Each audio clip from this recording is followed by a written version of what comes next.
Magandang umaga! Kumusta po? Narito po ulit ang update natin para sa lagay ng ating panahon ngayong umaga po ng July 17, 2025.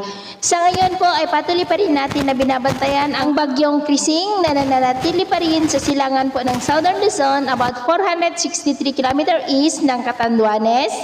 Nataglay ang lakas ng hangin na umaabot po sa 55 kilometers per hour habang kumikilos po pa-westward, ngunit sa susunod na mga oras ay posibleng kikilos na yan pa-west-northwestward, bahagyang paakyat at bukas posible po na nandyan na sa silangan ng Cagayan at hindi pa rin inaalis ang posibilidad na nagbabanta na tatama dito po sa may Cagayan o sa mga isla ng extreme Northern Luzon bukas ng hapon o Sabado. Pero posible pa po na magbago ang forecast na ito kaya patuloy po tayong mag-antabay sa mga susunod po na updates. At maliban po kay bagyong Krising ay paghandaan rin natin ang paglakas lalo ng habagat na magdudulot naman ng mas malalakas na ulan sa kanluran po ng ating bansa. At dahil po kay bagyong Krising ay posibleng itaas ang wind signal number 1 sa ilang bahagi ng Cagayan Valley o dyan sa may Catanduanes sa lalo pa na paglapit ng bagyo at posibleng aabot hanggang sa wind signal number 3 o wind signal number 4 ang itataas na wind signal sa lalo pa na paglapit ng bagyo at paglakas po nito.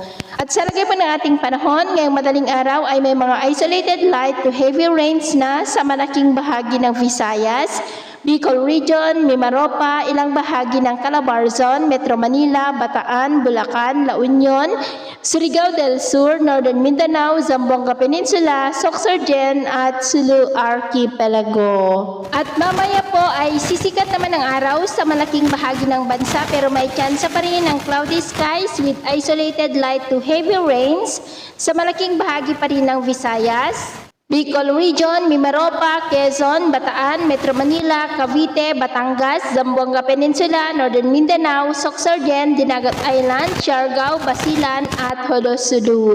At mamayang hapon, mas maraming lugar na ulit ang makakaranas ng mas maulap na kalangitan with isolated rains sa malaking bahagi ng Luzon, Visayas at western section ng Mindanao. Kaya mag-ingat po tayo dahil posible pa rin ang mga banta ng mga pagbaha at pagguho ng lupa.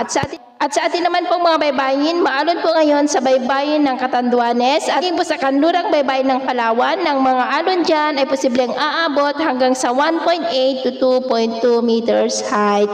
Kaya hanggat maaari po ay iwasan na muna natin ang papalaot dyan sa mga may kulay pula para po mas makaiwas sa mga sakunang pangkaragatan. So ito lang latest update natin sa araw na ito. At ako po muli si James na nagsasabing sa kahit na pagsubok po na darating sa ating buhay, huwag po tayong mawawalan ng pag-asa. Thank you and God bless!